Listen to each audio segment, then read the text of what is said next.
강원도 최북단에 위치한 27사단 수색대대의 연병장에는 살을 애는 듯한 칼바람만이 휘몰아치고 있었다.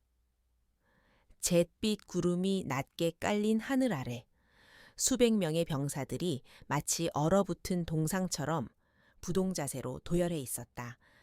그들의 시선은 모두 단상 위, 거만한 자세로 뒷짐을 지고 서 있는 한 남자에게 고정되어 있었지만 그 눈빛 속에는 존경심 대신 억눌린 공포와 혐오감이 짙게 배어 있었다. 대대장 마광철 대령은 마치 자신의 왕국을 내려다보는 폭군처럼 만족스러운 표정으로 병사들의 얼어붙은 표정을 하나하나 뜯어보고 있었다. 강도진 이병은 대열의 가장 끝, 눈에 띄지 않는 구석에 서서 차가운 바람을 온몸으로 맞고 있었다. 그의 군복은 흙먼지로 뒤덮여 있었고 헬멧 아래로 드러난 눈동자는 깊고 고요한 호수처럼 침착했지만 그 안에는 날카로운 비수 같은 관찰력이 숨겨져 있었다. 그는 마광철 대령의 미세한 손가락 움직임 하나, 입가에 번지는 비열한 미소 하나도 놓치지 않고 뇌리에 새겨넣고 있었다. 도지는 입대 전 사회에서 엘리트 코스를 밟아왔지만 이곳에서는 그저 명령에 복종해야 하는 말단 병사일 뿐이었다. 마광철 대령이 천천히 단상 아래로 내려와 사열대 앞을 거들먹거리며 걷기 시작하자 연병장에는 숨 막히는 긴장감이 감돌았다. 그의 군화 발자국 소리가 흙바닥을 지식일 때마다 병사들의 어깨가 눈에 띄지 않게 움찔거렸다. 그는 단순히 부대를 점검하는 것이 아니라 자신의 분노와 스트레스를 해소할 희생양을 찾고 있는 굶주린 맹수와도 같았다. 마 대령의 시선이 멈춘 곳은 도진의 바로 옆에 서 있던 앳된 얼굴의 신병 김민재 일병이었다. 김 일병의 군복상에 단추 하나가 아주 미세하게 풀려 있는 것을 발견한 마 대령의 눈매가 순식간에 사납게 일그러졌다. 그는 아무런 예고도 없이 가죽 장갑을 낀 손으로 김 일병의 멱살을 거칠게 움켜쥐고 흔들었다. 군기가 아주 빠졌구나. 새끼야. 여기가 놀이터인 줄 알아. 마 대령의 거친 고함 소리가 연병장의 정적을 날카롭게 찢어놓았다. 김일병은 공포에 질려 얼굴이 하얗게 질린 채 아무 말도 하지 못하고 입술만 파르르 떨었다. 퍽 하는 둔탁한 소리와 함께 김일병의 몸이 바닥으로 처박혔고 마 대령은 쓰러진 병사의 복부를 군화, 발로 무자비하게 걷어찼다. 고통에 찬 신음소리가 터져 나왔지만 주변의 어느 누구도 감히 나서서 말릴 생각을 하지 못했다. 그것은 이곳 27사단 수색대대에서는 너무나 일상적인 풍경이었으며 마 대령의 심기를 거스르는 것은 곧 죽음과도 같은 고통을 의미했기 때문이었다. 도지는 주먹을 꽉 쥐었지만 표정에는 아무런 변화도 드러내지 않은 채 그 광경을 지켜보았다. 도진의 내면에서는 뜨거운 분노가 용암처럼 끓어올랐지만 그는 차가운 이성으로 감정을 억누르며 상황을 분석했다. 지금 당장 나서서 마 대령을 제압하는 것은 식은 죽 먹기보다 쉬운 일이었지만 그것은 그가 이곳에 온 목적을 망치게 될 것이었다. 그는 단순한 복수가 아니라 마 대령과 그 뒤에 얽혀있는 거대한 부패의 사슬을 뿌리째 뽑아내기 위해 스스로 지옥 같은 이곳으로 걸어 들어온 것이었다. 그는 김일병의 고통스러운 눈물을 외면하는 척하며 마 대령의 폭력을 묵묵히 기억 속에 저장했다. 한바탕 폭력이 지나가고 마 대령이 씩씩거리며 지프채 올라타 사라지자 그제야 연병장에는 안도의 한숨이 얕게 퍼졌다. 간부들은 서둘러 김일병을 의무대로 옮기라고 소리쳤고 병사들은 흩어지며 서로의 눈치를 살폈다. 도지는 쓰러져 있던 김일병을 부축해 일으키며 그의 어깨에 묻은 흙을 털어주었다. 괜찮아. 민재야. 뼈는 안 다친 것 같아. 도진의 목소리는 낮고 부드러웠지만 그 안에는 설명할 수 없는 단단한 힘이 실려 있었다. 그날 밤 내무반의 불이 모두 꺼지고 차가운 달빛만이 창문을 통해 스며들 때 도지는 잠들지 못하고 눈을 뜨고 있었다. 옆자리의 김일병은 고통 때문인지 악몽 때문인지 식은땀을 흘리며 뒤척이고 있었다. 도지는 모포 아래 숨겨둔 작은 수첩을 꺼내어 오늘 있었던 일과 마 대령의 행동 패턴, 그리고 부대 내 물자 이동 현황을 암호화된 문자로 기록했다. 그의 글씨는 어둠 속에서도 흔들림 없이 정교했고 마치 작전 지도를 그리는 지휘관의 메모처럼 치밀했다. 이 부대는 겉으로는 대한민국을 수호하는 최전방의 방패처럼 보였지만 실상은 마광철이라는 제왕이 다스리는 무법천지와 다를 바 없었다. 군수 물자는 빼돌려져 암시장에서 거래되었고 병사들에게 지급되어야 할 부식비는 간부들의 회식비로 탕진되었다. 도진이 지난 3개월간 잠입하여 파악한 비리의 규모는 상상을 초월하는 수준이었으며 이는 단순히 개인의 일탈을 넘어선 거대한 조직적 범죄였다. 그는 이 썩은 환부를 도려내기 위해 가장 낮고 더러운 곳에서 칼을 갈고 있었다. 다음 날 오전, 부대 뒤편의 야산에서 전술 훈련이 시작되었고 도지는 무거운 군장을 맨 채 가파른 산길을 오르고 있었다. 숨이 턱까지 차오르는 고통 속에서도 그의 발걸음은 기계처럼 일정했고 호흡은 흐트러짐이 없었다. 다른 병사들이 지쳐서 낙오할 때도 그는 묵묵히 선두 그룹을 유지하며 주변의 지형지물을 파악했다. 마 대령은 훈련을 빙자하여 또 다른 불법 거래를 위한 루트를 확보하려는 속셈이 분명해 보였다. 훈련 도중 휴식 시간에 마 대령의 신복이자 부대 내에서 악명 높은 이 중사가 도진에게 다가왔다. 이 중사는 비릿한 웃음을 흘리며 도진의 군장을 발로 툭툭 건드렸다.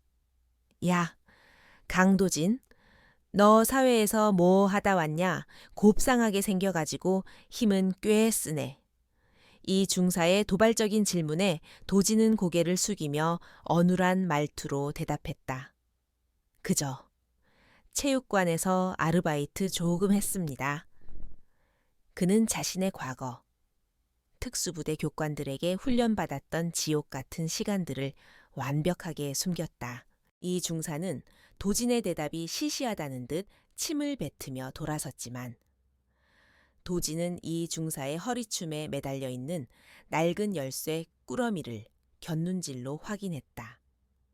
그것은 탄약고와 보급창고를 열 수 있는 마스터키였고 마 대령의 지시 없이는 절대 반출될 수 없는 물건이었다. 도진의 머릿속에서는 순식간에 퍼즐 조각들이 맞춰지기 시작했다. 오늘 밤 놈들은 훈련을 핑계로 대규모의 물자를 빼돌릴 계획을 세우고 있는 것이 틀림없었다. 해가 지고 어둠이 산자락을 덮자 훈련장은 기이할 정도로 조용해졌고 병사들은 지쳐서 골아떨어졌다. 도지는 불침번 근무를 자처하여 막사 밖으로 나왔다. 차가운 밤 공기가 폐부 깊숙이 스며들며 정신을 맑게 깨워주었다. 그는 초소 뒤편의 덤불 속에 몸을 숨기고 부대 후문 쪽으로 이어지는 비포장 도로를 주시했다. 예상대로 얼마 지나지 않아 전조등을 끈 채 은밀하게 움직이는 트럭 2대가 나타났다. 트럭은 엔진 소리를 최소화한 채 천천히 이동하고 있었고 그 앞에는 마 대령의 지프차가 길을 안내하듯 앞장서고 있었다. 도지는 어둠 속에서 고양이처럼 소리 없이 움직여 트럭의 뒤쪽으로 접근했다. 적재함 덮개 틈 사이로 보이는 것은 단순한 목재 박스가 아니라 군용 마크가 선명하게 찍힌 신형 무기와 통신 장비들이었다. 이것은 단순 횡령을 넘어 국가 안보를 위협하는 중대한 반역 행위나 다름없었다. 도지는 품 안에서 소형 카메라를 꺼내어 트럭의 번호판과 적재물, 그리고 현장을 지휘하는 마, 대령의 모습을 연사로 촬영했다.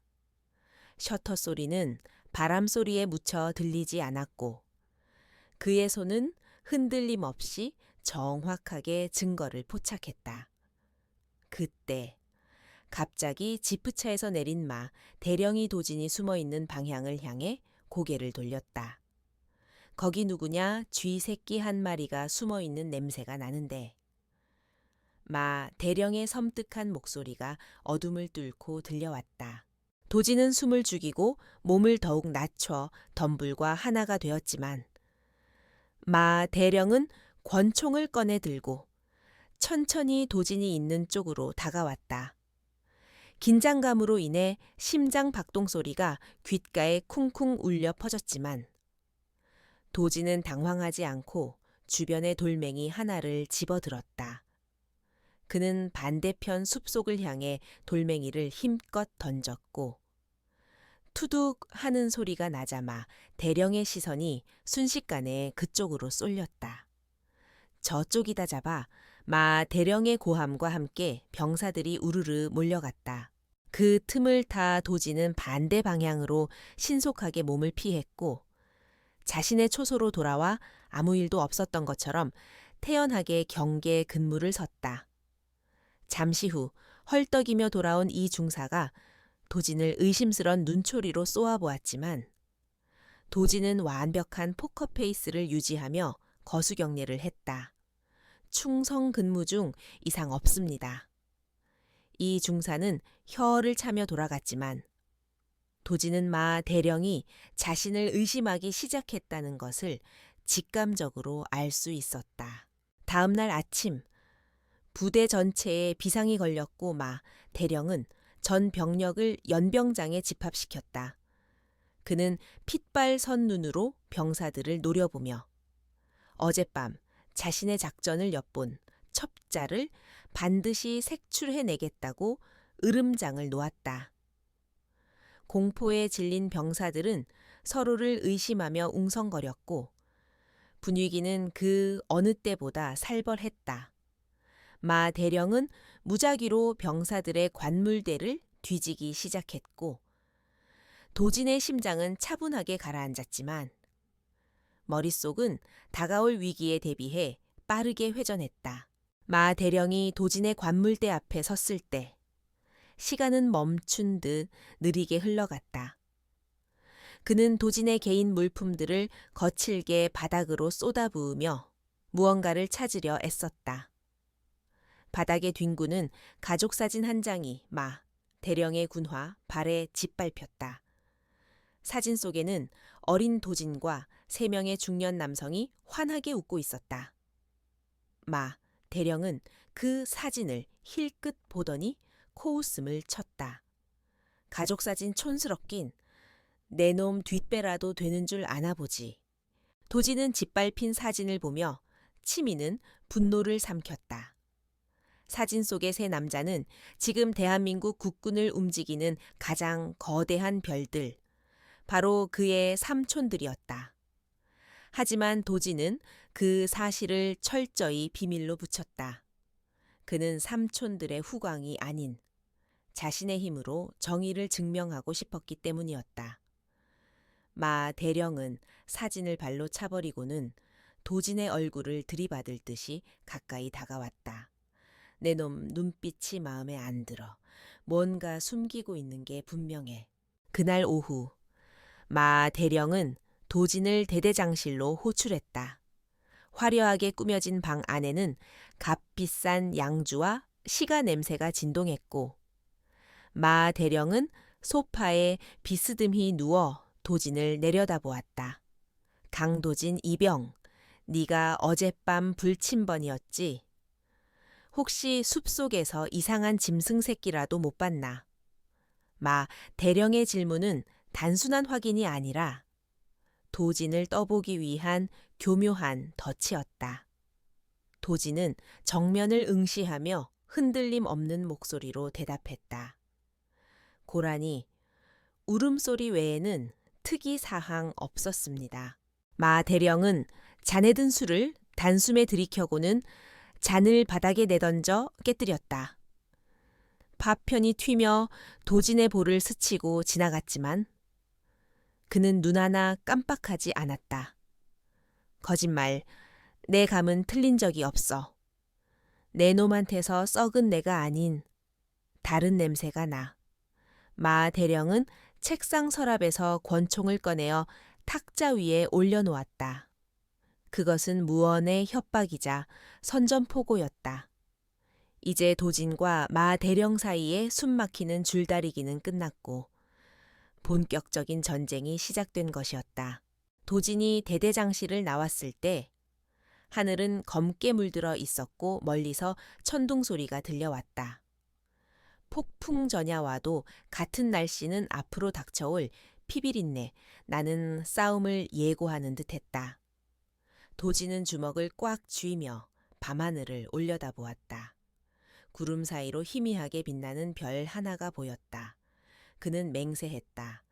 저 거만한 독수리의 날개를 꺾고 이 지옥 같은 곳에 진정한 정의의 깃발을 꽂겠다고. 그는 이제 더 이상 그림자 속에 숨어있는 병사가 아니었다. 대대장실에서 나온 강도진의 발걸음은 평소와 다름없이 침착했지만 그의 군복 주머니 깊숙한 곳에는 부대의 운명을 뒤바꿀 시한폭탄이 들어 있었다.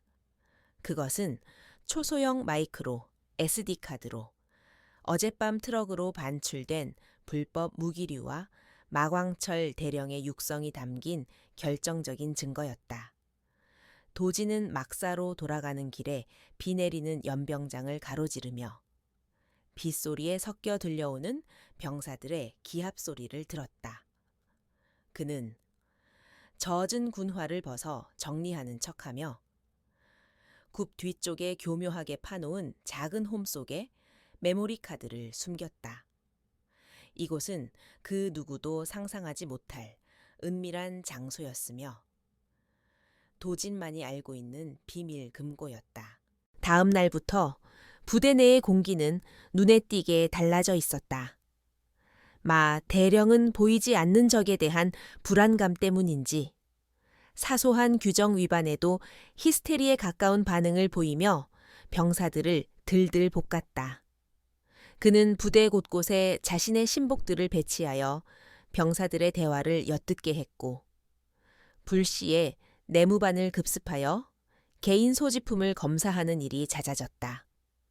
병사들은 서로를 믿지 못해 대화를 멈췄고 식사 시간조차 숨 막히는 침묵만이 감돌았다. 도진은 이 모든 상황을 묵묵히 견디며 마치 투명 인간처럼 자신의 존재감을 지우는 데 주력했다. 도진은 일과 후 정비 시간을 틈타 군수과 창고로 향했다. 그는 표면적으로는 낡은 장비를 수리한다는 명목을 내세웠지만 실제 목표는 이중 장부를 확인하는 것이었다. 창고 당직병이 잠시 자리를 비운 사이 도진은 능숙한 솜씨로 잠긴 캐비닛을 열고 서류처를 뒤졌다. 예상대로 장부에는 실제 재고와 보고된 수량 사이에 엄청난 차이가 있었다. 소총 수십 정과 수류탄 박스들이 서류상으로는 파손 폐기로 처리되어 있었지만 실제로는 어젯밤 트럭에 실려 어딘가로 팔려 나간 것이었다. 그때 복도 쪽에서 누군가의 발자국 소리가 들려왔다. 도지는 순식간에 장부를 원래 위치에 돌려놓고 캐비닛 문을 잠근 뒤 바닥에 흩어진 공구들을 정리하는 척했다. 문이 열리고 들어온 것은 마 대령의 오른팔인 군수과장 박소련기였다.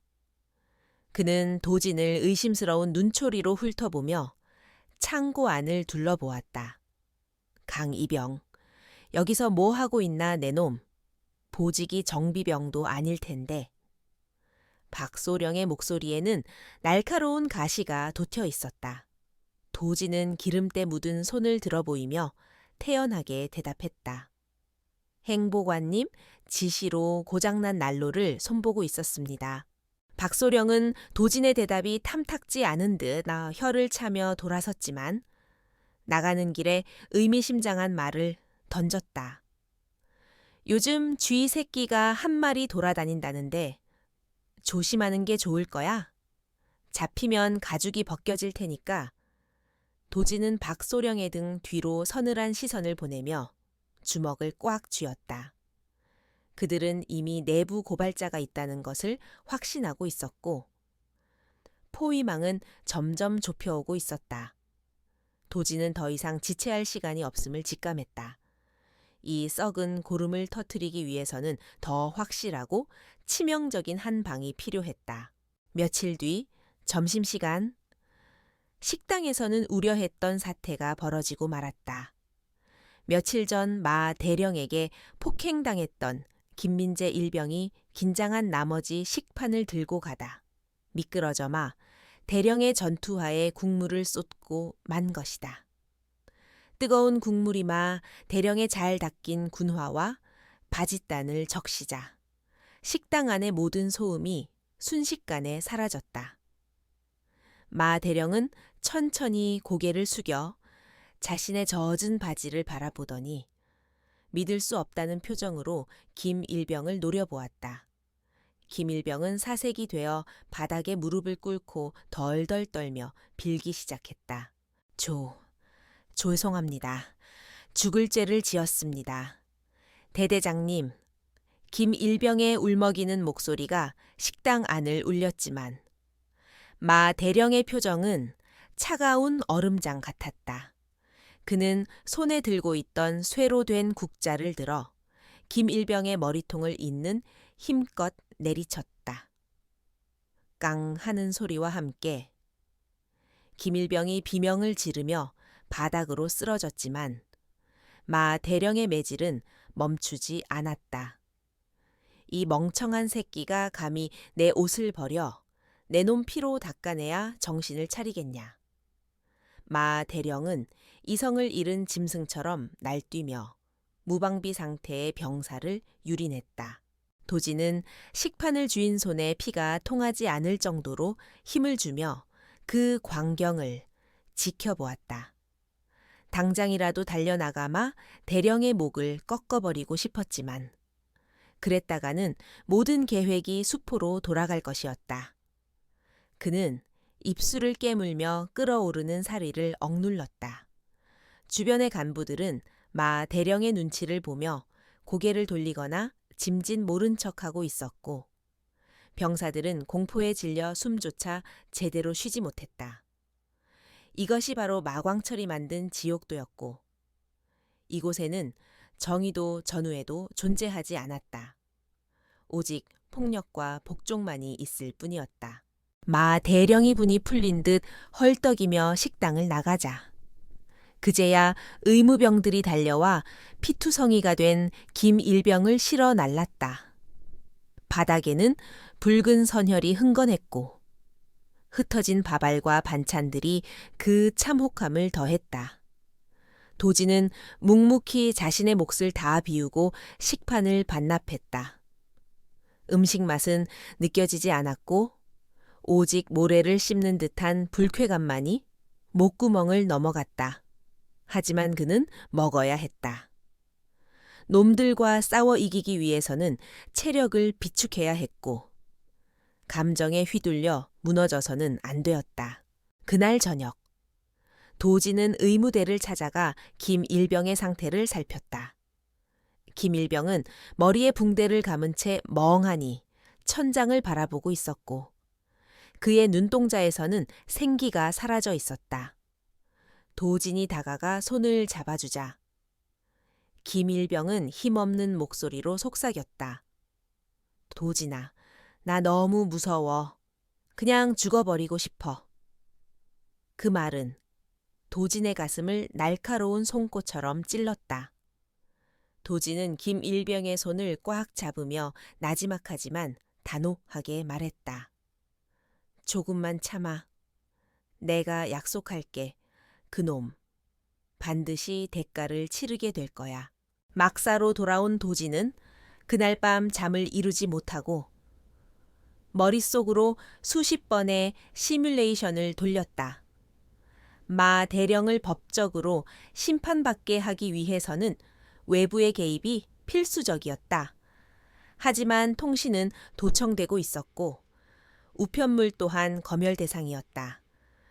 도지는 자신의 삼촌들에게 직접 연락하는 방법을 고민했지만 그것은 최후의 수단으로 남겨두고 싶었다. 그는 스스로의 힘으로 증거를 확보하여 군 검찰에 직접 제보하는 위험한 도박을 선택하기로 결심했다. 다음 날 아침 조회 시간. 마 대령은 예고 없는 중대 발표를 했다. 다음 주부터 3박 4일간 야외 전술, 기동 훈련을 실시한다. 이번 훈련은 실전과 다름없는 강도로 진행될 것이니 전원 군장 싸서 대기해. 표면적으로는 훈련이었지만 도지는 직감적으로 알 수 있었다. 이것은 단순한 훈련이 아니라 대규모 무기 밀매를 위한 연막 작전이라는 것을 마 대령은 부대 전체를 산속으로 몰아넣고 그 혼란을 틈타 거대한 거래를 성사시키려는 속셈이었다.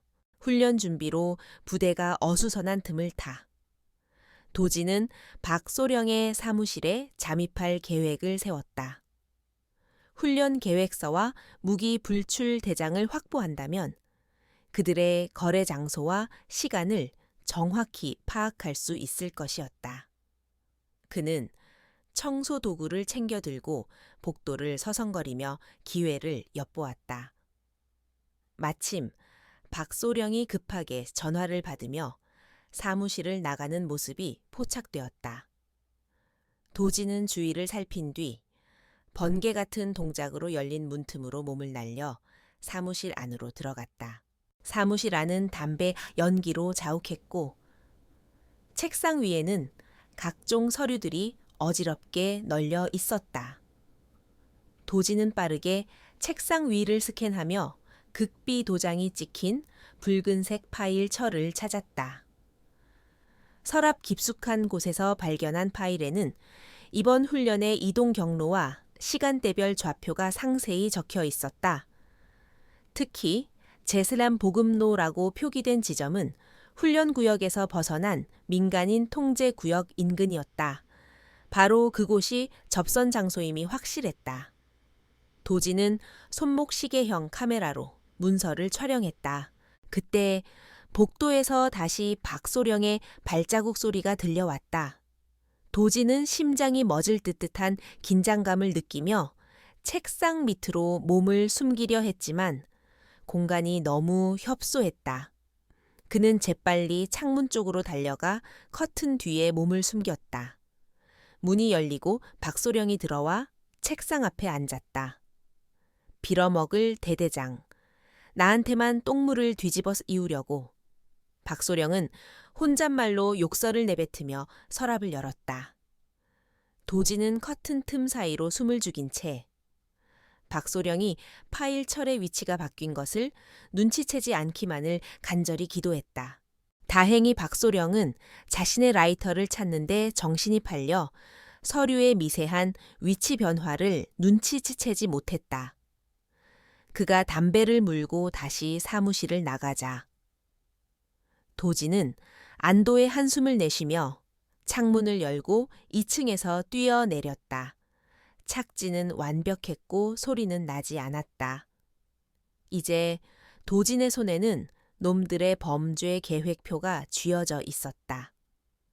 이번 훈련은 마광철 대령에게는 일확천금의 기회겠지만 도진에게는 놈들을 일망타진할 완벽한 사냥터가 될 것이었다.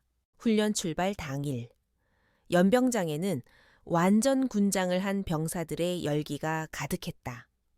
마 대령은 선글라스를 낀 채 지프차 위에서 위풍당당하게 병력 이동을 지휘했다.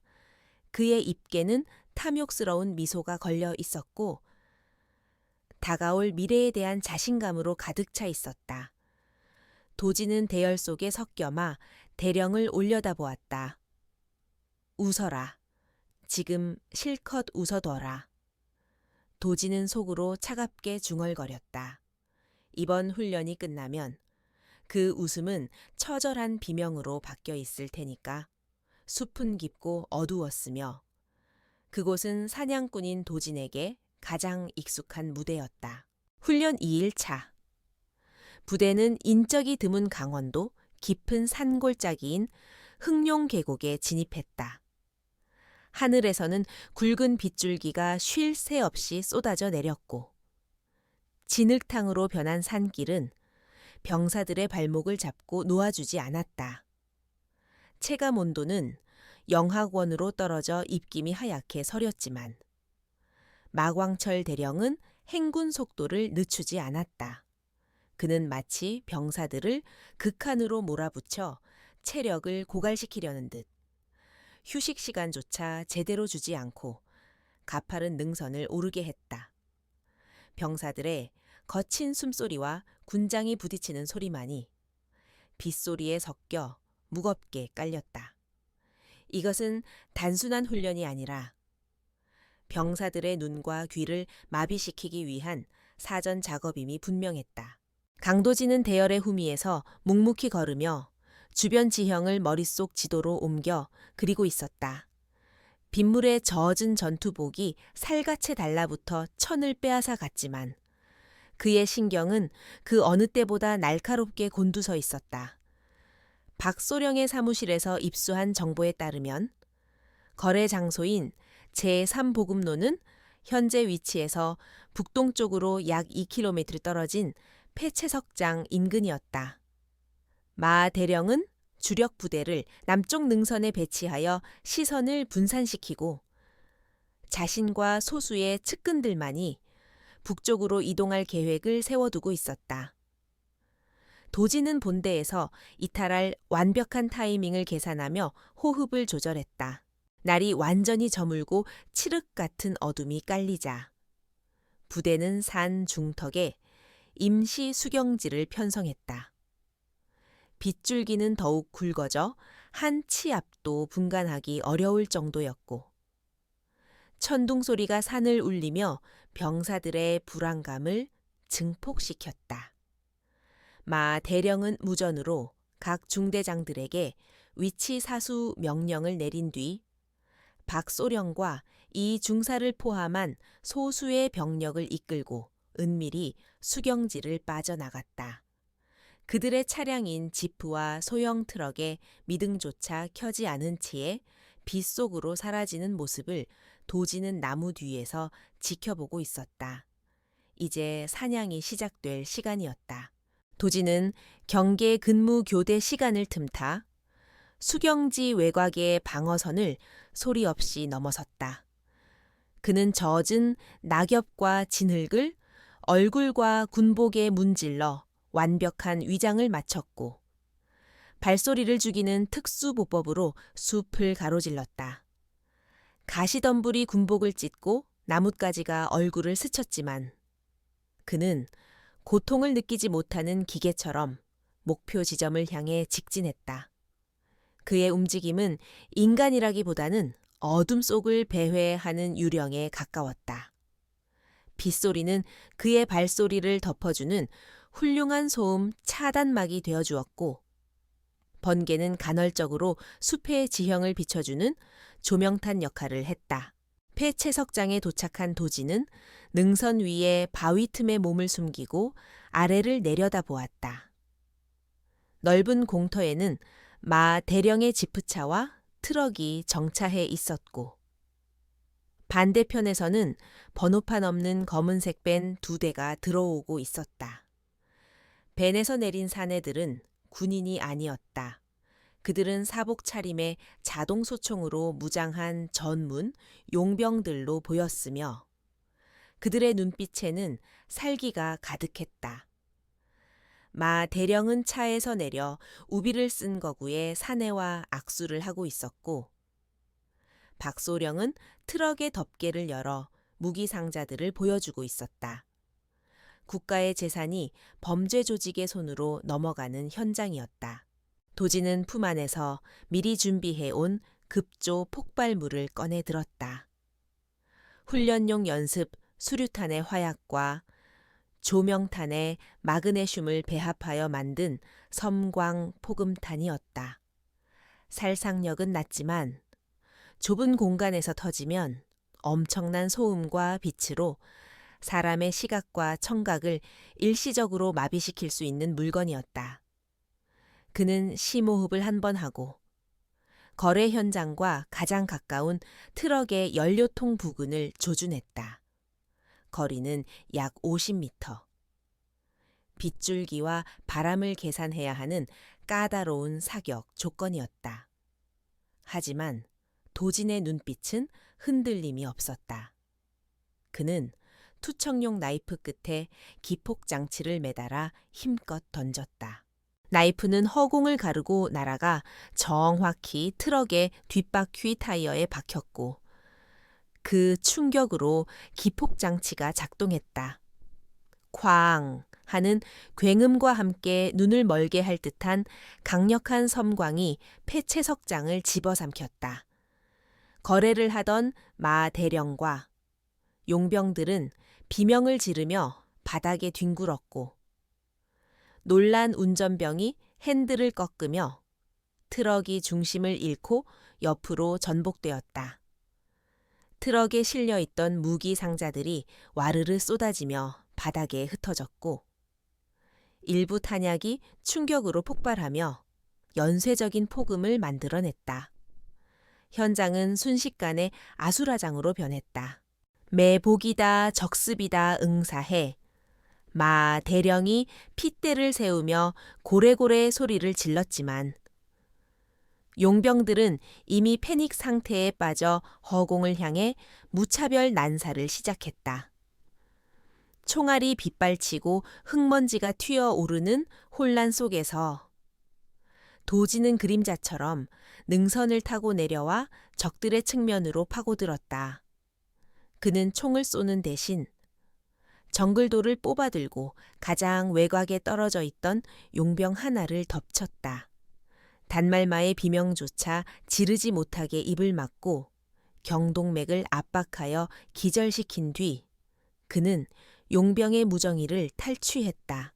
도지는 탈취한 무정이를 통해 들려오는 적들의 다급한 교신 내용을 들으며 미소를 지었다. 그들은 서로를 의심하며 아군끼리 총구를 겨누는 상황까지 벌어지고 있었다.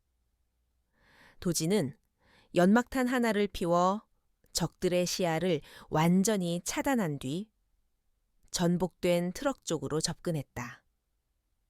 기름이 흘러나와 빗물과 섞인 바닥은 미끄러웠지만 그는 민첩하게 움직여 트럭의 엔진룸에 불을 붙인 헝겊 조각을 던져 넣었다. 작은 불씨가 기름에 닿자마자 거대한 화염이 치솟아 올랐고 트럭은 불길에 휩싸였다. 화염을 본 거래 상대방인 거구의 사내는 거래가 틀어졌음을 직감하고 욕설을 내뱉으며 자신의 부하들에게 철수 명령을 내렸다. 함정이다. 저 미친 군인놈이 우리를 속였어. 다 죽여버리고 튀어. 벤에 탄 용병들은 마 대령과 그의 부하들을 향해 엄호 사격을 가하며 후진으로 도주하기 시작했다. 박소령과 이 중사는 땅바닥에 납작 엎드린 채 벌벌 떨고 있었고 마 대령은 도망가는 벤을 향해 권총을 난사하며 분노를 표출했지만 이미 늦은 상황이었다.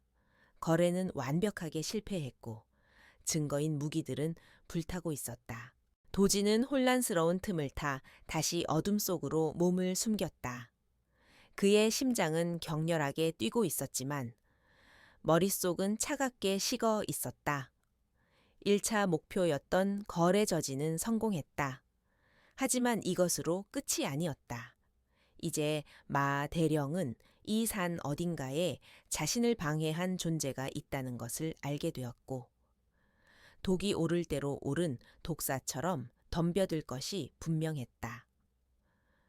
도지는 능선을 따라 빠르게 이동하며 자신의 흔적을 지웠다. 빗물은 그의 발자국을 씻겨주었지만 피 냄새를 맡은 맹수의 추적을 완전히 따돌릴 수는 없을 것이었다. 폐 채석장에 남겨진 마광철 대령은 불타는 트럭을 바라보며 짐승 같은 울부짖음을 토해냈다. 수십억 원의 돈이 잿더미로 변해버린 순간이었다. 그의 얼굴은 화염에 비쳐 붉게 일그러져 있었고 눈동자는 살기로 번들거렸다. 그는 옆에서 떨고 있는 박소령의 멱살을 잡고 들어 올렸다. 이건 사고가 아니야. 누군가 의도적으로 저지른 짓이다. 내 부대 안에.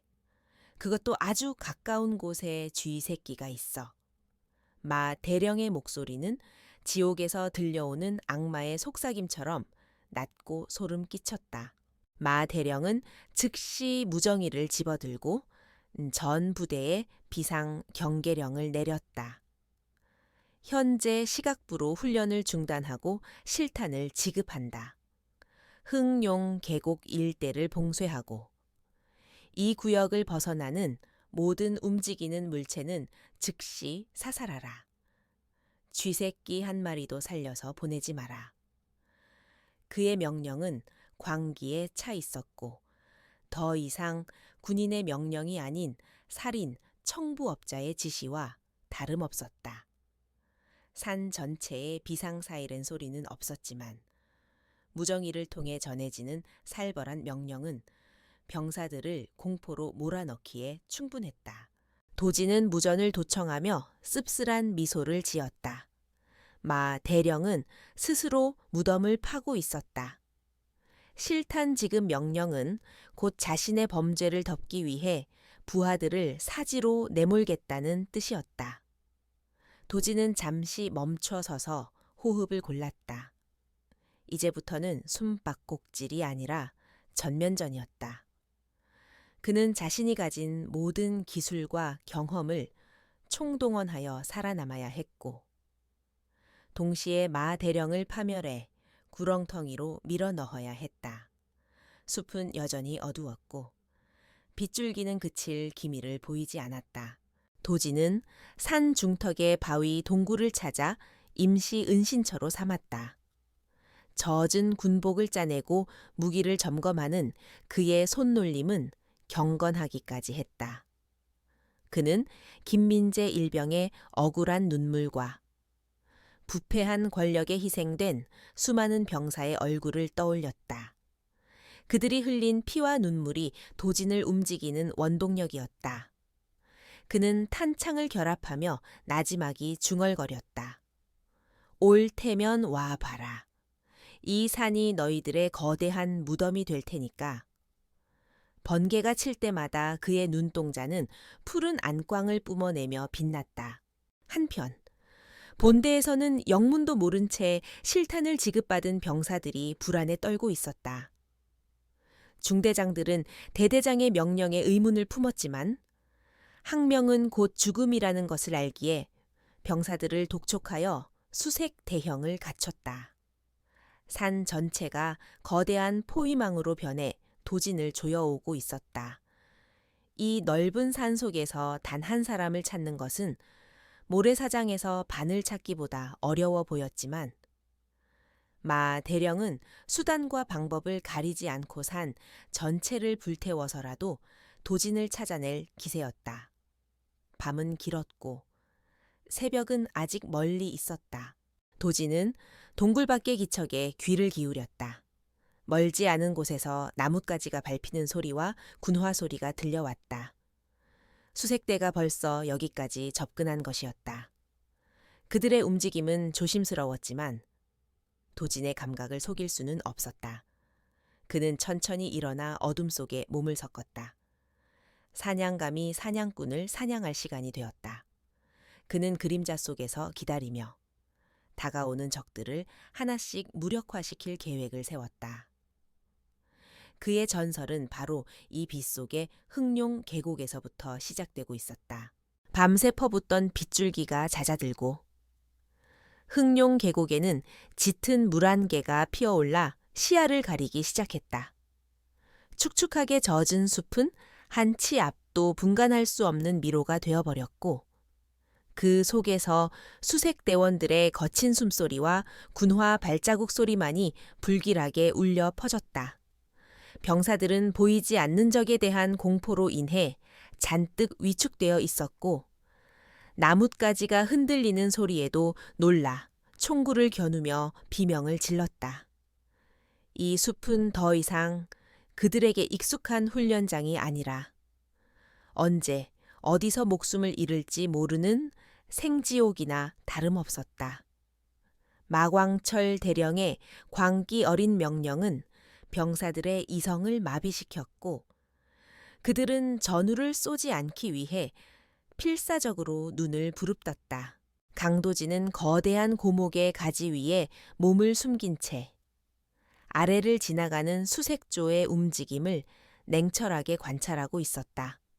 젖은 군복은 무겁게 처졌고 흙탕물과 땀이 뒤섞여 온몸이 끈적거렸지만 그의 집중력은 흐트러짐이 없었다. 그는 자신의 위치를 노출시키지 않으면서도 마 대령의 병력을 분산시키고 혼란을 야기하기 위해 치밀하게 계산된 동선으로 움직였다. 도진의 손에는 날카롭게 깎은 나무 꼬챙이와 덩굴로 만든 급조, 무기들이 들려 있었고 그의 눈빛은 사냥감을 노리는 맹수의 그것처럼 차갑게 빛나고 있었다. 그는 불필요한 살생을 피하면서도 적의 전투 의지를 꺾어야만 했다. 수색대의 선두에 선 이 중사는 잔뜩 독이 오른 표정으로 병사들을 닥달하며 숲을 헤치고 나아갔다. 그는 마 대령에게서 놈을 잡지 못하면 옷을 벗기겠다는 협박을 받은 상태였기에 눈에 불을 켜고 도진의 흔적을 찾고 있었다. 이 중사는 겁에 질린 신병 하나를 발로 차며 소리쳤다. 똑바로 안 찾아 그 쥐새끼가 어디로 숨었는지 흔적이라도 찾으란 말이야. 그의 고함 소리는 안개 속으로 메아리 쳤지만 돌아오는 것은 으스스한 바람 소리뿐이었다. 도지는 나무 위에서 그 광경을 지켜보며 이 중사가 자신의 예상 경로로 들어오고 있음을 확인했다. 도지는 소리 없이 나무에서 내려와 미리 봐두었던 덤불숲으로 미끄러지듯 이동했다. 그는 바닥에 흩어진 낙엽들을 조심스럽게 걷어내고 그 아래 파놓은 얕은 구덩이에 발목 지뢰 형태의 덫을 설치했다.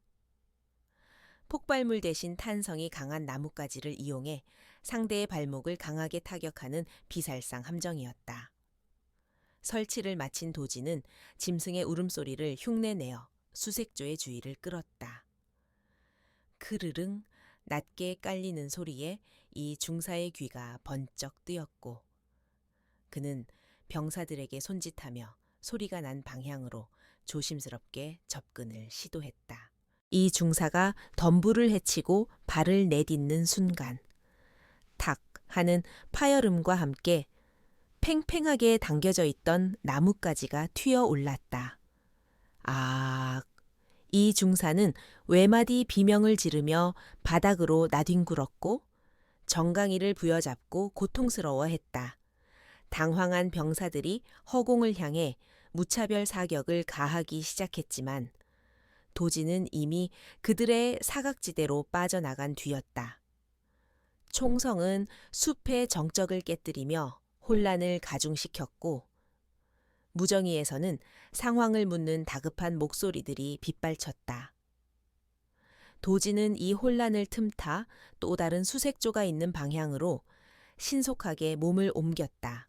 무정이를 통해 이 중사의 부상 소식을 전해 들은 마 대령은 분노로 얼굴이 붉게 달아올랐다. 그는 지프차의 보닛을 주먹으로 내리치며 고래고래 소리를 질렀다. 멍청한 새끼들, 고작 함정 하나에 당해 전 병력, 포위망을 좁혀 노물 토끼 몰이하듯이 계곡 안쪽으로 몰아넣어 마 대령은 더 이상 체면이고 뭐고 없었다. 그는 직접 소총을 들고 선두 지휘 차량에 올라탔다. 자신의 손으로 놈의 숨통을 끊어놓지 않으면 분이 풀리지 않을 것 같았다. 그의 눈동자는 이성을 잃은 살인마의 광기만이 가득 차 있었다. 도지는 숲을 가로지르며 마 대령이 병력을 한 곳으로 집중시키고 있다는 것을 감지했다. 그것은 도진이 의도한 바였지만 동시에 그에게도 치명적인 위험이 될 수 있었다.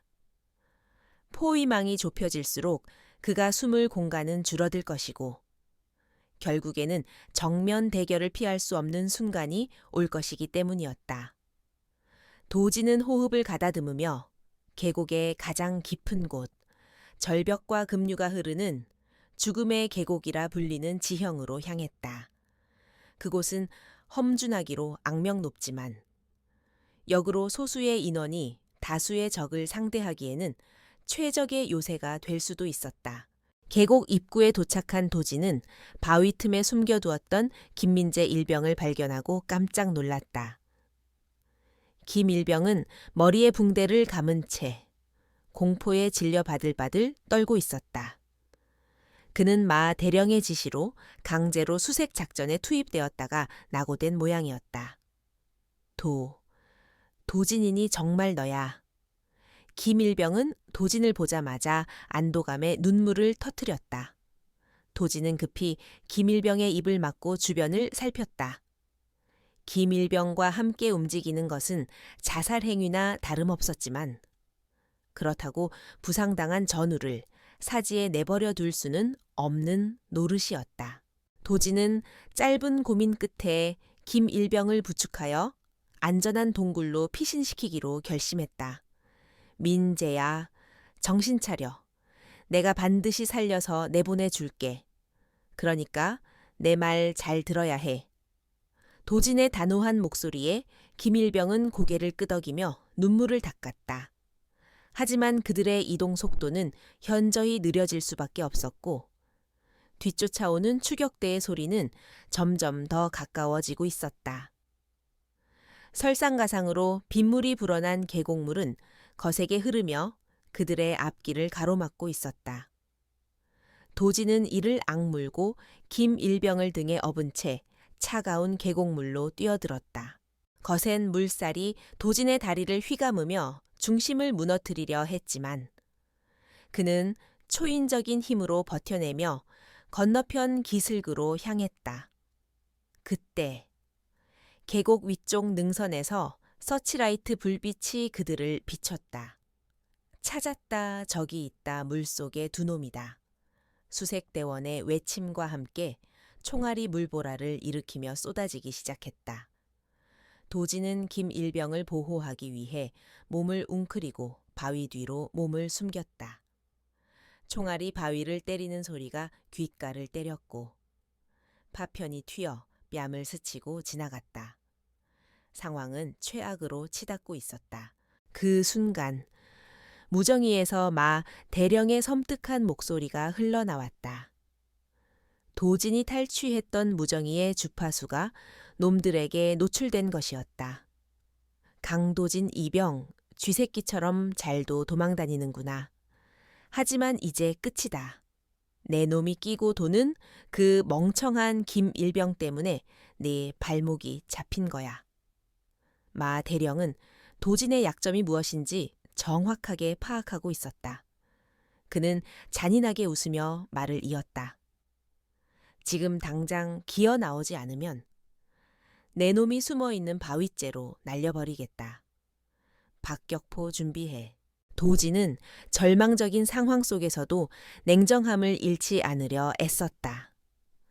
박격포가 발사된다면 자신은 물론이고 김일병까지 뼈도 추리지 못할 것이었다. 그는 김일병을 바라보았다. 공포에 질려 말도 제대로 못하는 김일병의 눈동자는 살고 싶다는 간절함이 담겨 있었다. 도진은 결단을 내려야만 했다. 자신이 나가서 시선을 끄는 동안 김일병을 도주시키거나 아니면 둘 다 여기서 죽음을 맞이하거나 선택의 여지는 없었다. 그는 김일병의 어깨를 잡고 비장한 표정으로 말했다. 민재야, 잘 들어. 내가 나가서 놈들의 시선을 끌 거야. 그 틈에 너는 저쪽 덩굴을 타고 올라가서 반대편 산으로 도망쳐. 절대 뒤돌아보지 말고 뛰어. 김일병은 도진의 옷자락을 잡으며 고개를 저었지만 도진은 강하게 그의 손을 뿌리쳤다. 가 살아서 증언해줘. 이곳에서 무슨 일이 있었는지 세상에 알려줘. 도진은 김일병을 억지로 밀어내고 두 손을 높이 든 채 바위 뒤에서 천천히 걸어 나갔다. 쏟아지는 서치라이트 불빛이 그의 눈을 찔렀다. 사격 중지, 사격 중지. 마 대령의 목소리가 계곡을 울렸고 빗발치던 총알이 멈췄다. 도진은 당당한 걸음걸이로 물살을 헤치고 걸어 나와 계곡 한가운데 섰다. 그의 온몸은 상처투성이었고 군복은 찢겨 있었지만 그에게서 뿜어져 나오는 기백은 수백 명의 병사들을 압도하고 있었다. 마 대령은 지프차에서 내려 확성기를 들고 도진을 향해 걸어왔다. 드디어 제 발로 기어 나왔구나. 내 부대를 쑥대밭으로 만든 대가를 치르게 해주마. 도진은 마 대령을 노려보며 차가운 미소를 지었다. 대가 그건 당신이 치러야 할 거야? 당신이 저지른 모든 범죄의 증거는 이미 내 손을 떠났다. 도진의 말은 허세가 아니었다. 그는 항복하기 직전 증거가 담긴 메모리 카드를 방수팩에 넣어 김일병의 건빵 주머니에 몰래 넣어두었던 것이다. 마 대령은 도진의 말에 눈썹을 꿈틀거렸지만 이내 비웃음을 터뜨렸다. 허세 부리지 마라. 내 놈이 죽으면 증거 같은 건 아무 소용없어. 놈을 잡아라 반항하면 다리 몽둥이를 부러뜨려도 좋다. 마 대령의 명령이 떨어지자 특전사 출신의 용병들이 도진을 향해 달려들었다. 도진은 순순히 잡힐 생각이 없었다. 그는 달려드는 용병의 팔을 잡아 업어치기로 매다꽂고 뒤에서 접근하는 적의 명치를 가격하여 쓰러뜨렸다. 물속에서의 격투는 체력 소모가 극심했지만 도진의 무술 실력은 인간의 한계를 뛰어넘은 수준이었다. 그는 마치 춤을 추듯 적들의 공격을 흘려내고 급소를 정확하게 타격하며 무력화시켰다. 순식간에 너댓 명의 용병들이 비명을 지르며 물속에 처박혔다. 그 광경을 지켜보던 마 대령은 경악을 금치 못했다. 일개 병사라고 생각했던 놈이 특수 부대원들을 어린애 다루듯 하고 있었기 때문이었다. 저 새끼 정체가 뭐야. 마 대령은 당황하여 뒷걸음질 쳤지만 이내 악에 바친 목소리로 소리쳤다. 총 쏴, 뭐 하고 있어? 저 괴물 새끼를 쏴 죽이란 말이야. 병사들이 머뭇거리며 총을 겨누자 도진은 재빨리 쓰러진 용병을 방패막이로 삼아 움직였다. 하지만 중과부적이었다. 수십 명의 병사들이 일제히 달려들어 도진의 팔과 다리를 붙잡고 늘어졌다. 도진은 끝까지 저항하며 발버둥 쳤지만 개머리판이 그의 뒤통수를 강타하자 눈앞이 번쩍하며 정신이 아득해졌다. 붉은 피가 머리에서 흘러내려 시야를 가렸고 힘이 빠진 그의 몸은 차가운 계곡물 속으로 무너져 내렸다. 병사들은 쓰러진 도진을 짐승처럼 짓밟고 포박줄로 꽁꽁 묶었다. 마 대령은 쓰러진 도진에게 다가가 침을 뱉으며 광소했다. 괴물 웃기지 마라. 결국은 내 발밑에 깔린 벌레일 뿐이야. 마 대령은 기절한 도진의 머리채를 잡고 들어 올려 그의 얼굴을 확인했다. 피투성이가 된 얼굴이었지만 도진의 눈은 아직 완전히 감기지 않은 채 마 대령을 쏘아보고 있었다. 그 눈빛의 마 대령은 순간적으로 등골이 오싹해짐을 느꼈다. 그는 애써 공포를 감추며 부하들에게 소리쳤다. 이 새끼를 채 매달아 연병장으로 끌고 가서 본보기를 보여주겠다. 감히 내게 대적하면 어떻게 되는지 똑똑히 보여주지. 도진은 질질 끌려가면서 희미해지는 의식 속에서 마지막으로 밤하늘을 올려다보았다. 구름이 걷히고 차가운 별들이 하나둘 모습을 드러내고 있었다. 김일병은 무사히 도망쳤을까? 증거는 안전할까? 육체적인 고통이 온몸을 찢어발기는 듯 했지만 그의 마음 한구석에는 아직 희망의 불씨가 꺼지지 않고 있었다. 이것은 끝이 아니었다. 진정한 싸움, 그리고 최후의 심판은 이제부터 시작될 것이었다. 그는 어둠 속으로 가라앉으며 복수의 순간을 꿈꿨다. 새벽 안개가 차에 거치지 않은 연병장에는 숨 막히는 침묵만이 감돌고 있었다. 밤새 내린 비로 질척해진 바닥 위로 수백 명의 병사들이 도열해 있었지만 그 누구도 입을 떼거나 움직이지 못했다. 그들의 시선은 모두 연병장 한가운데 주차된 낡은 군용 지프차에 고정되어 있었다. 그 지프차의 전면 그릴에는 피투성이가 된 채 의식을 잃은 듯 고개를 떨구고 있는 강도진 이병이 밧줄로 꽁꽁 묶여 있었다. 그의 군복은 형체를 알아볼 수 없을 정도로 찢겨 있었고 드러난 피부는 검푸른 멍과 찢어진 상처로 뒤덮여 처참하기 그지없었다. 하지만 그 참혹한 모습보다 병사들을 더 공포스럽게 만드는 것은 그 옆에 서서 광기 어린 눈으로 도진을 내려다보는 마광철 대령의 존재였다. 마 대령은 마치 개선 장군이라도 된 듯 위풍당당하게 서 있었지만 그의 눈은 핏발이 서서 붉게 충혈되어 있었다. 그는 밤새 도진을 고문하며 자신의 분노를 표출했음에도 불구하고 여전히 성에 차지 않는 듯 거칠게 숨을 몰아쉬었다. 마 대령의 손에는 굵은 몽둥이가 들려 있었고 군화에는 도진의 피가 말라붙어 있었다. 그는 도열한 병사들을 향해 천천히 걸음을 옮기며 짐승이 으르렁거리는 듯한 낮은 목소리로 입을 열었다. 똑똑히 봐라. 내 명령을 거역하고 부대의 질서를 어지럽히는 놈의 말로가 어떤지. 이놈은 군인이 아니다. 우리 조직을 파괴하려는 암적인 존재. 썩어빠진 배신자일 뿐이다. 병사들은 공포에 질려 마른 침을 삼켰다. 그들은 도진이 어떤 잘못을 했는지 정확히 알지 못했지만 마 대령의 심기를 거스르면 저 꼴이 된다는 사실만은 뼈저리게 느끼고 있었다. 마 대령은 다시 지프차 쪽으로 돌아와 몽둥이로 보닛을 쾅 내리쳤다. 그 굉음에 놀라 몇몇 병사들이 움찔거렸고 그 모습을 본 마 대령은 비릿한 조소를 흘렸다.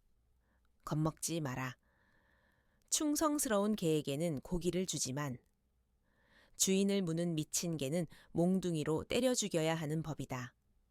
나는 오늘 너희들에게 진정한 군인의 자세가 무엇인지, 그리고 배신자의 최후가 얼마나 비참한지 똑똑히 가르쳐 주겠다. 그때 축 늘어져 있던 도진이 천천히 고개를 들기 시작했다. 부어오른 눈꺼풀 사이로 드러난 그의 눈동자는 여전히 생기를 잃지 않고 마 대령을 또렷하게 응시하고 있었다. 비록 육체는 만신창이가 되었을지언정 그의 영혼만은 결코 굴복하지 않았음을 보여주는 눈빛이었다. 도지는 터진 입술을 달싹이며 나지막한 목소리로 중얼거렸다. 끝난 게 아니야. 당신은 결국 심판받게 될 거야. 그 목소리는 모기 소리처럼 작았지만 마 대령의 귀에는 천둥 소리처럼 거슬리게 들렸다. 마 대령의 얼굴이 순식간에 일그러지며 몽둥이를 들어 올렸다. 이 독한 새끼가 아직도 주둥이를 놀려 마 대령은 몽둥이로 도진의 복부를 가격했다. 둔탁한 소리와 함께 도진의 입에서 쿨럭하고 핏덩기가 튀어나왔지만 그는 비명조차 지르지 않고 고통을 삼켰다. 도진은 알고 있었다. 지금 마 대령이 원하는 것은 자신의 비명과 애원이라는 것을. 그렇기에 그는 이를 악물고 버텨내며 마 대령의 자존심을 긁어놓고 있었다. 마 대령은 분노를 참지 못하고 도진의 멱살을 잡고 흔들었다. 살려달라고 빌어 내 발밑을 기면서 살려달라고 애원하란 말이다. 그러면 죽이는 건 보류해주지.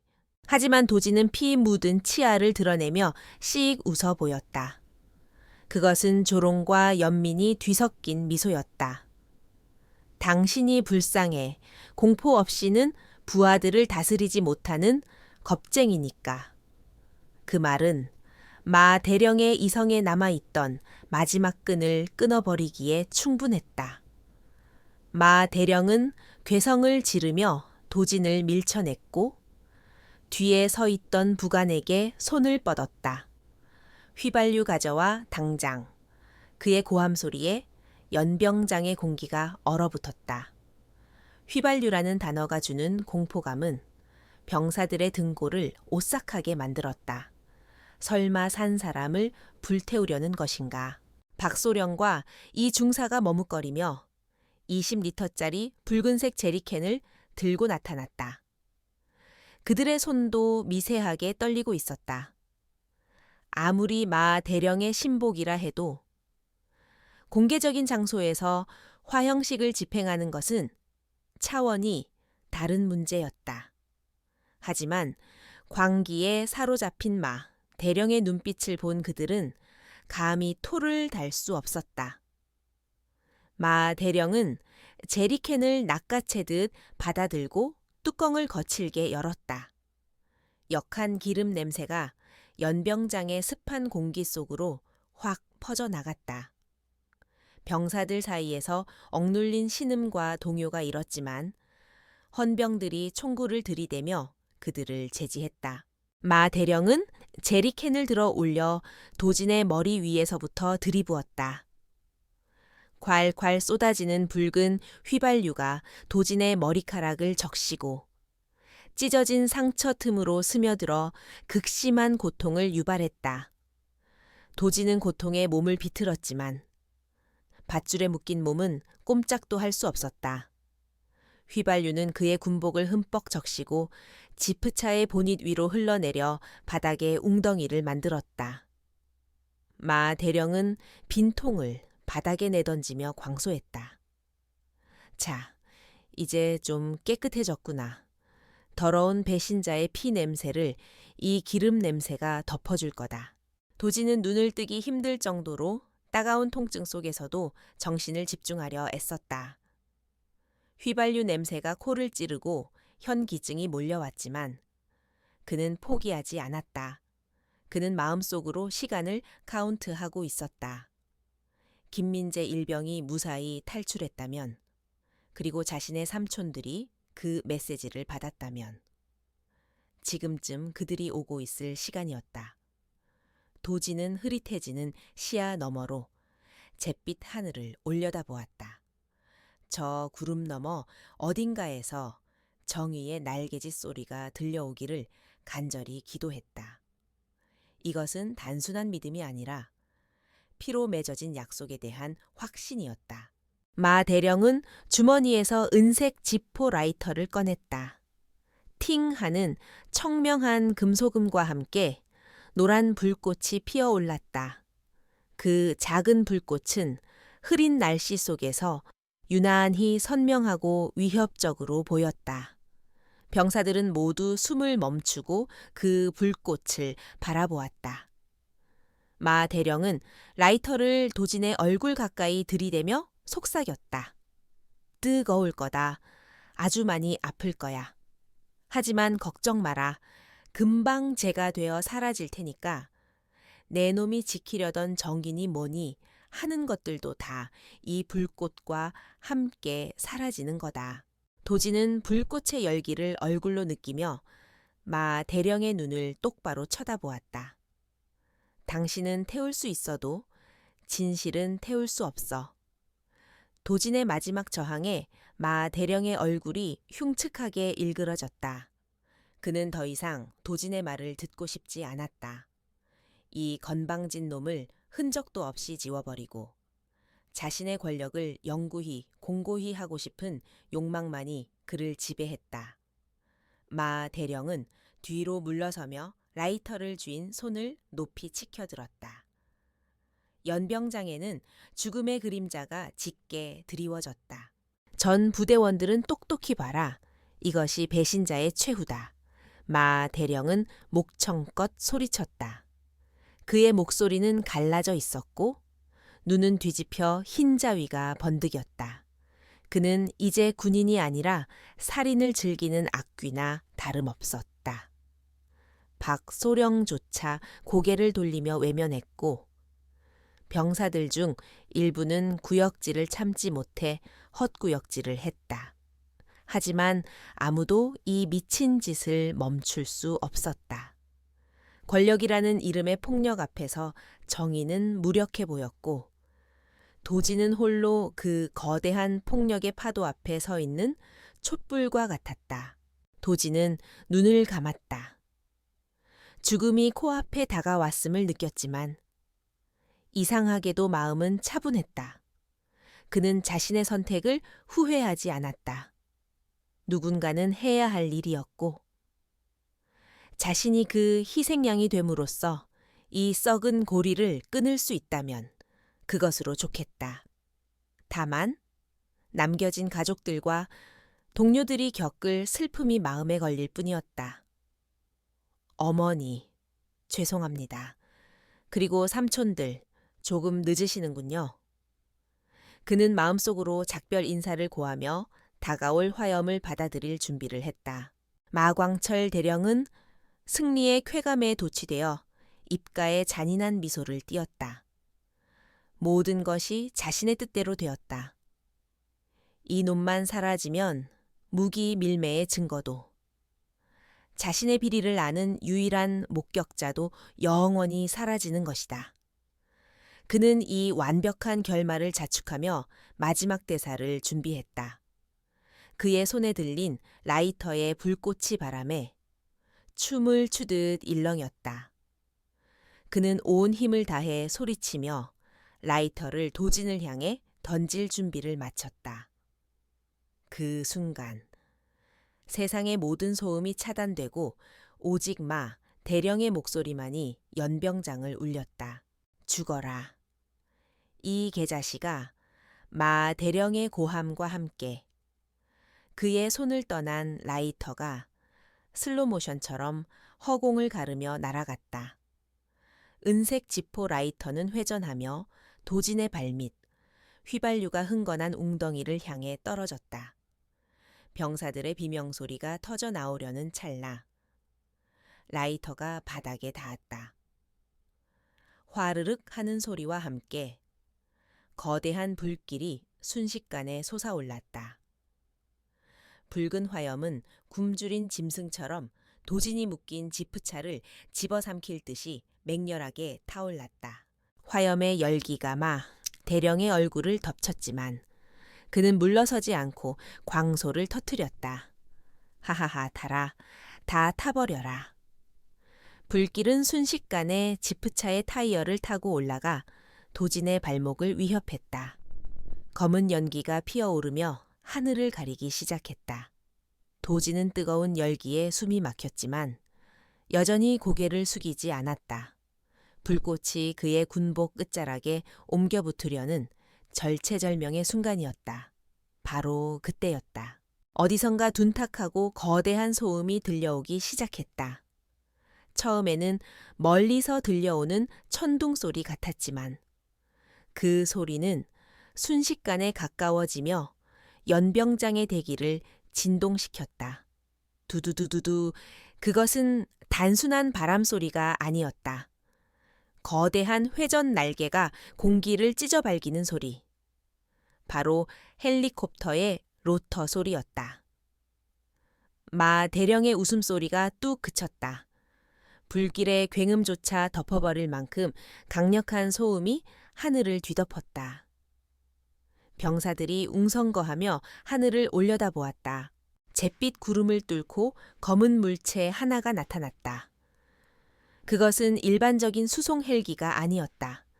육중한 장갑과 위압적인 검은색 도장, 그리고 측면에 선명하게 새겨진 국방부 직할 특수작전 사령부의 마크.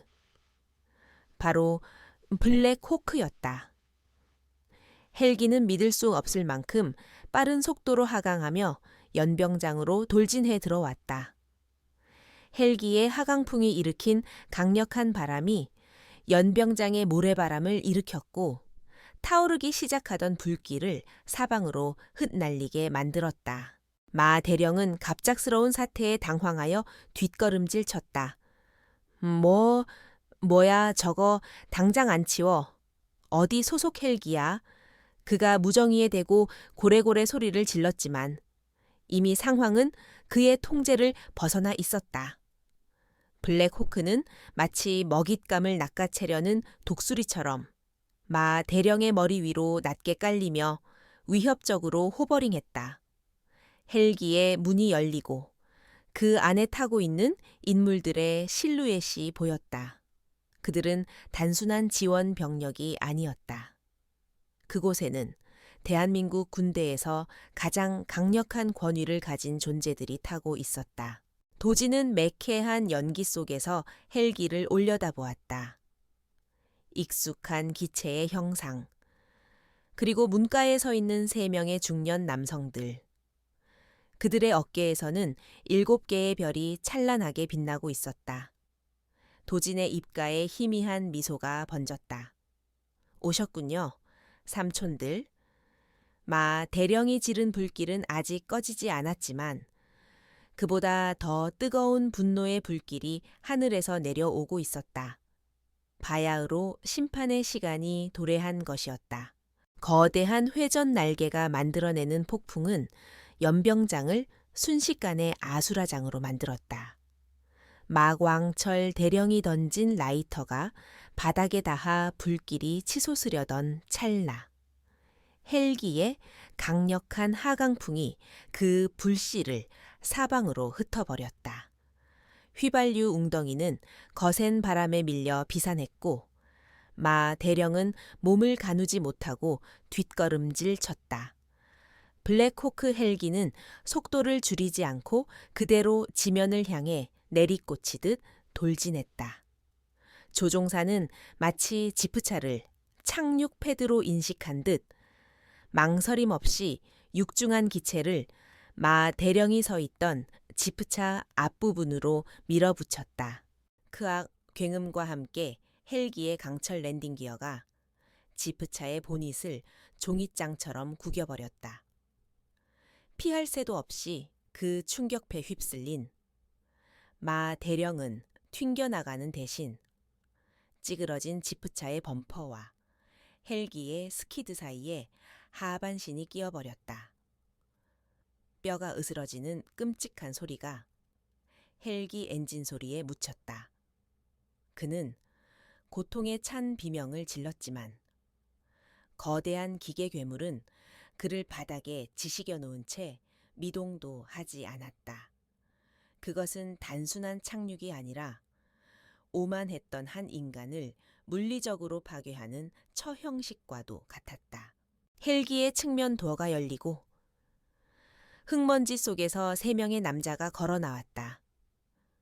그들은 전투복이 아닌 정갈한 정복 차림이었으며 가슴에는 훈장이 번쩍이고 있었다.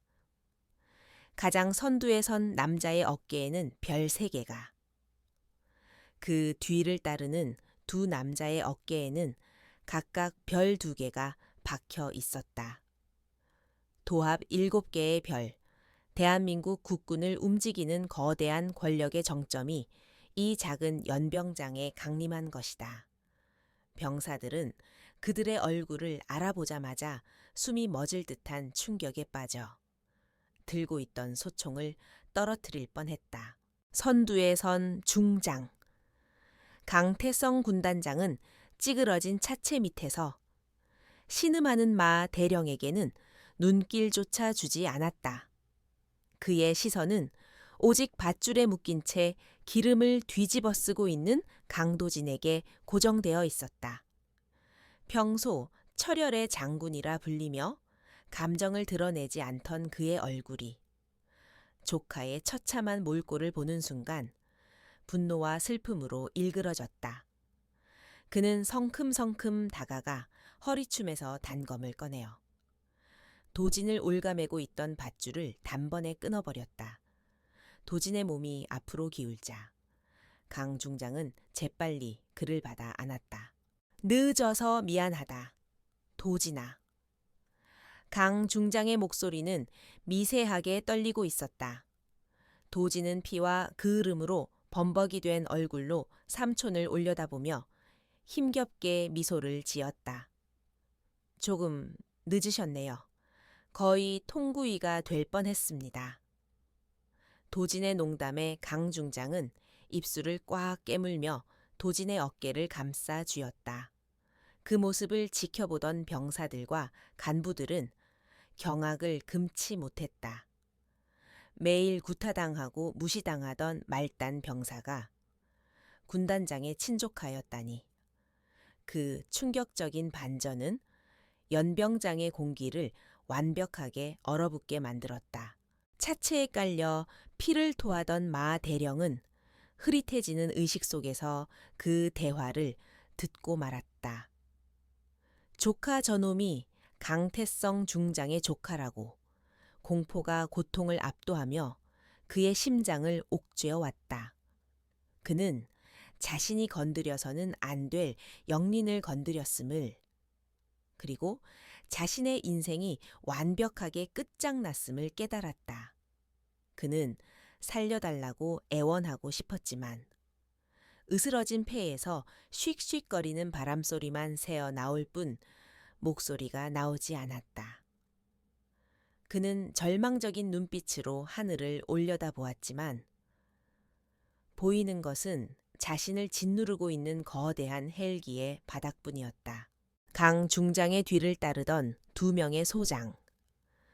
도진의 작은 아버지들은 지옥의 사자 같은 표정으로 마 대령에게 다가갔다. 정보사령관인 둘째 삼촌은 짓밟힌 벌레를 보듯 마 대령을 내려다보며 차갑게 쏘아붙였다. 내 놈이 감히 내 조카에게 기름을 부어 군복을 입은 자로서, 아니 인간으로서 해서는 안 될 짓을 했다. 그는 발치에 떨어져 있던 마 대령의 계급장을 군화발로 비벼 뭉개버렸다. 너는 군사재판을 받을 자격도 없다. 이곳에서 네 탐욕과 함께 묻혀라. 헬기에서 쏟아져 나온 특수임무대원들이 순식간에 연병장을 장악했다. 그들은 망설임 없이 박소령과 이 중사를 비롯한 부패 연루자들을 개머리판으로 가격하여 제압했다. 평소 병사들 위에서 군림하던 간부들이 무릎을 꿇고 수갑이 채워지는 굴욕적인 광경이 펼쳐졌다. 겁에 질린 일반 병사들은 그 자리에서 얼어붙어 꼼짝도 하지 못했다.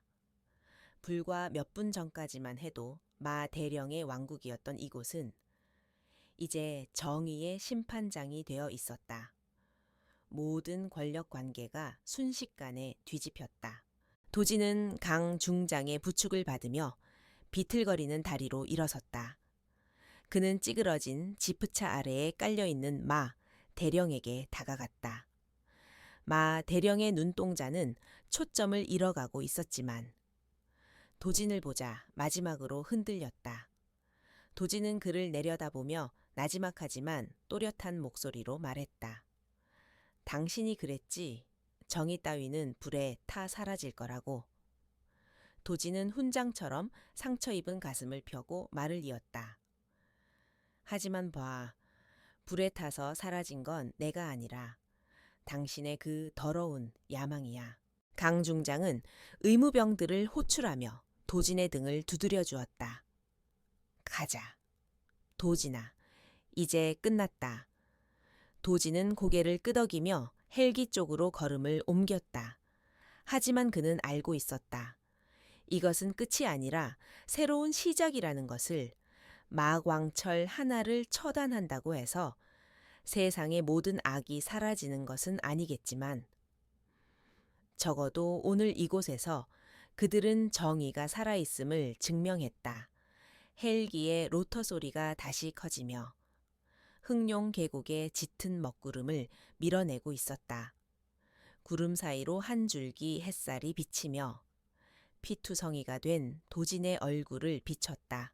사건이 종결된 후 2시7사단 수색대대의 연병장은 태풍이 지나간 자리처럼 고요했지만 그 공기의 질은 완전히 달라져 있었다. 국방부 헌병대와 검찰단 차량이 줄지어 들어와 부대 전체를 봉쇄했고 마광철 대령의 하수인 노릇을 했던 간부들은 줄줄이 포승줄에 묶여 연행되었다. 그동안 그들의 폭압에 숨죽여 살던 병사들은 창문 너머로 그 광경을 지켜보며 비로소 안도의 숨을 내쉬었다. 더 이상 억울하게 구타당하거나 이유 없이 고통받지 않아도 된다는 사실이 그들에게는 믿기지 않는 기적처럼 다가왔다. 부대를 짓누르던 검은 먹구름이 걷히고 투명하고 공정한 새로운 질서가 자리 잡기 시작한 것이었다. 헬기 사고로 하반신이 으스러진 마광철 대령은 군병원으로 긴급 후송되었지만 그를 기다리고 있는 것은 따뜻한 치료가 아닌 차가운 법의 심판이었다.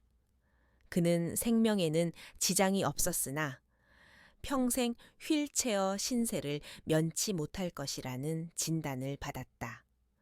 하지만 육체적 불구보다 그를 더 비참하게 만든 것은 그가 평생을 바쳐 쌓아 올린 명예와 권력이 하루아침에 물거품이 되었다는 사실이었다. 그는 병상에 누워 자신의 군복에서 계급장이 뜯겨 나가는 것을 지켜보며 피눈물을 흘렸다. 그의 탐욕이 불러온 화만은 결국 그 자신을 가장 잔혹하게 태워버린 셈이었다.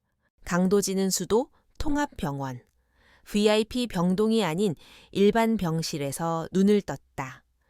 온몸이 붕대로 감겨 있어 손가락 하나 까딱하기 힘들었지만 코끝에 스치는 소독약 냄새가 오히려 마음을 편안하게 해주었다. 창문 틈으로 쏟아지는 따스한 햇살은 지난밤의 악몽 같던 기억을 씻어내주는 듯했다. 그는 천천히 고개를 돌려 침대 옆 탁자를 바라보았다. 그곳에는 누군가 가져다 놓은 이름 모를 들꽃 화병과 함께 깨끗하게 세탁된 자신의 군복이 개어져 있었다. 그것은 그가 군인으로서의 존엄을 지켜냈다는 작은 훈장과도 같았다. 병실 문이 열리고 강태성 군단장이 수행원 없이 홀로 들어왔다.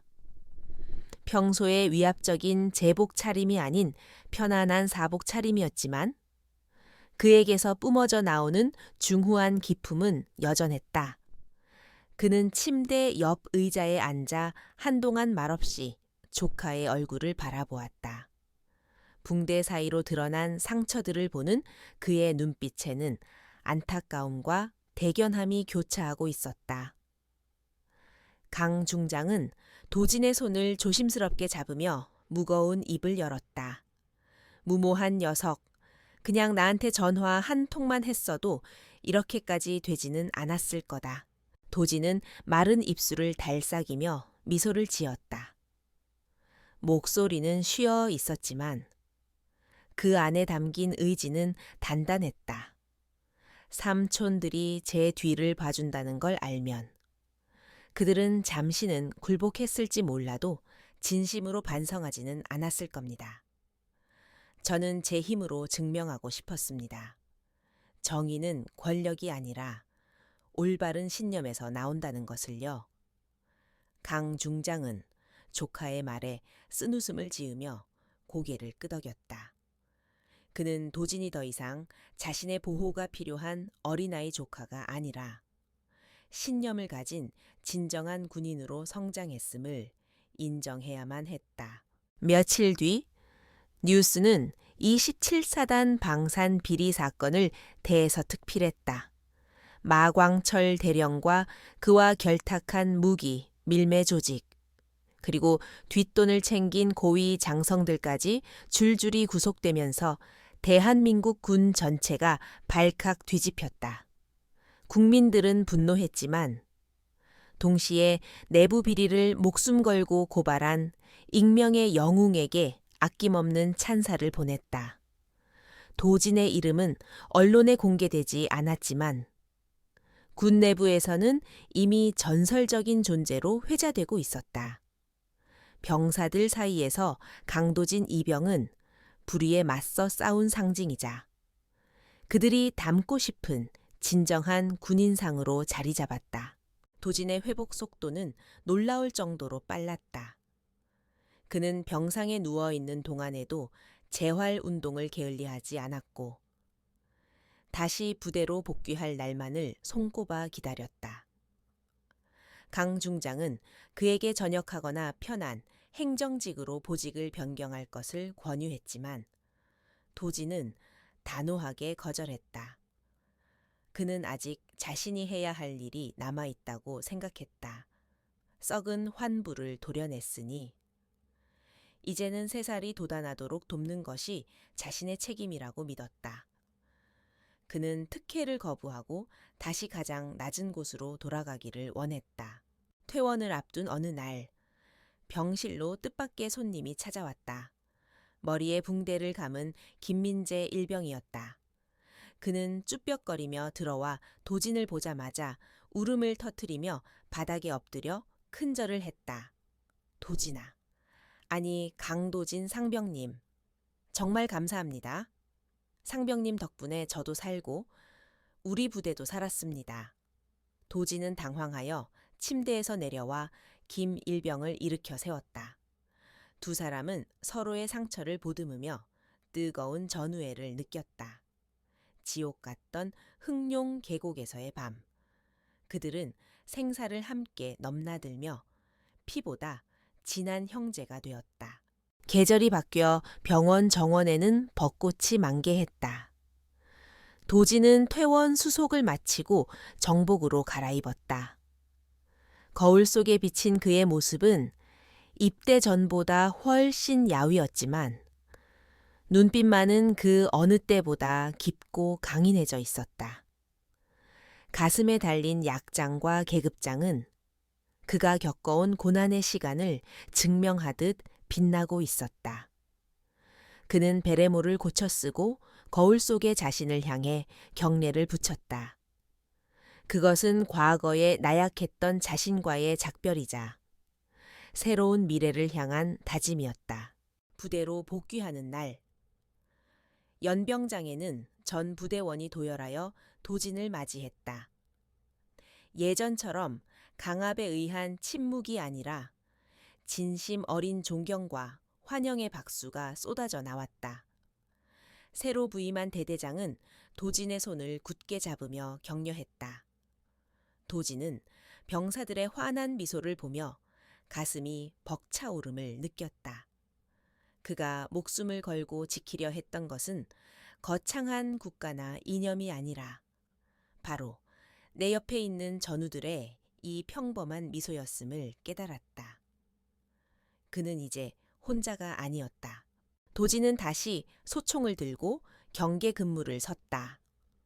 밤하늘에는 여전히 수많은 별이 빛나고 있었지만 그 별들은 더 이상 권력의 상징인 스타가 아니었다. 그것은 묵묵히 자신의 자리에서 조국을 지키는 수많은 무명 용사의 눈동자처럼 느껴졌다. 그는 밤바람을 맞으며 생각했다. 진정한 힘은 남을 짓밟는 권위에서 나오는 것이 아니라 소중한 것을 지키려는 의지에서 나온다는 것을, 그리고 그 의지가 모여 세상을 조금씩 변화시킨다는 것을. 시간이 흘러 도진은 병장으로 진급했고 분대장이 되어 신병들을 이끌었다. 그는 겉으로 드러나는 엄격함보다는 내면의 따뜻함으로 후임들을 대했다. 가끔 힘들어하는 병사가 있으면 조용히 불러 초코파이를 건네며 자신의 이야기를 들려주었다. 군복의 무게는 계급장이 아니라 책임감이 결정하는 거야. 그의 말은 병사들의 가슴 깊이 새겨졌고 27사단 수색대대는 대한민국에서 가장 강하고 명예로운 부대로 거듭났다. 전설은 그렇게 일상의 역사로 스며들었다.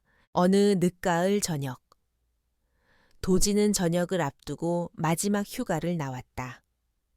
그는 삼촌들과 함께 아버지의 묘소를 찾았다. 비석 앞에 국화꽃을 놓으며 그는 오랫동안 묵혀두었던 말을 꺼냈다. 아버지, 저 이제야 조금은 알 것 같습니다. 군인이라는 게 어떤 의미인지요. 바람이 불어와 그의 머리카락을 헝클어뜨렸다. 마치 아버지가 아들의 머리를 쓰다듬어 주는 것 같았다. 뒤에 서 있던 삼촌들은 훌쩍 자란 조카의 등을 보며 말없이 고개를 끄덕였다.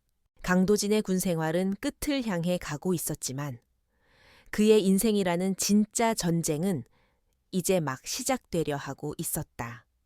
그는 군대에서 배운 신념과 용기를 바탕으로 사회라는 더 거친 정글로 나아갈 준비를 마쳤다. 그곳에도 여전히 마광철 같은 부조리한 포식자들이 존재하겠지만 도진은 두려워하지 않았다. 그에게는 꺾이지 않는 마음이라는 가장 강력한 무기가 있었기 때문이었다. 그는 묘소를 내려오며 맑고 높은 가을 하늘을 올려다보았다. 하늘을 가르는 한 마리의 매처럼 도진의 발걸음은 거침이 없었다. 그는 뒤를 돌아보지 않고 앞으로 나아갔다. 그의 그림자가 길게 땅에 드리워졌지만 그 끝은 빛을 향해 뻗어 있었다. 세상의 모든 어둠을 몰아낼 수는 없어도 적어도 자신이 서 있는 곳만큼은 환하게 비추겠다는 다짐. 그것이 강도진이라는 한 인간이 완성한 이야기의 결말이었다. 정의는 승리했고 상처는 아물었으며 소녀는 영웅이 되어 세상을 향해 걸어 나갔다.